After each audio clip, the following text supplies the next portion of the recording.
My name is Stacey Nagy and I'm with Primary Weapons Systems, and we are a full-line rifle manufacturer here in Boise, Idaho. We've been in operation since 2007 and we manufacture all the rifles on the back wall here and also a line of accessories that are off screen here.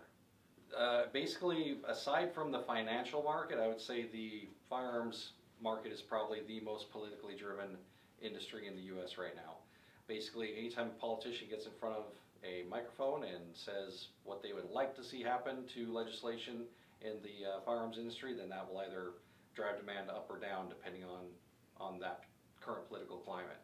And that's what we've seen in the last 8 years, is just this constant up and down cycle with very high peaks and very low valleys, and that's what we're in right now. Is kind of a low valley, and we're already kind of starting to see it start to pick up a little bit, but it's just whatever the new normal happens to be, that's kind of what we're getting accustomed to now. So yes, when we have a shift in political party power at the White House level, it does change things dramatically. It either creates a sense of urgency to buy, like October of 2008. The phone started ringing right at the end of the month, and it really didn't stop for about 2 years after that. And then we had a little valley for a while, and then it picked way up again when Nancy Pelosi got in front of a microphone and said we need to reinstitute the assault weapon ban, and that created another huge surge in demand. So yeah, it is definitely a up and down cycle. Frankly, we've always done better in the years where it's normal, where it's considered a valley by the great majority of the market, because that way we can kind of focus on our internal company, the processes, and kind of hone our machine here instead of always being forced to, satisfy a 4 to 6 month jump in our forecasted demand.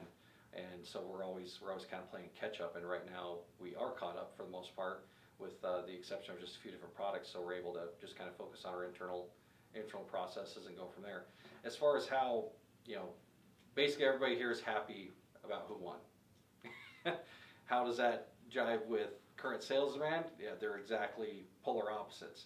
And it is kind of weird, but it's just something that we've just kind of come to expect, that if everything's going our way at the federal level, it's probably going to mean it's not going our way sales demand wise.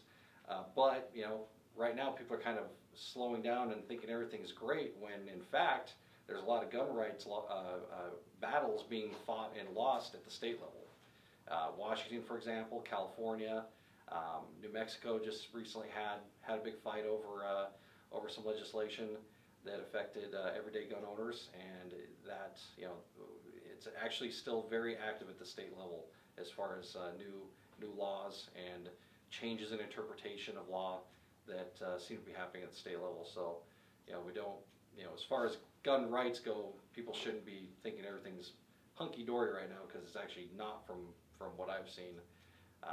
There's just not this, this administration with a lot of clout in the Department of Justice getting from a microphone and saying, hey, we want to ban XYZ item tomorrow if we could. And that makes a huge difference as far as national driven demand.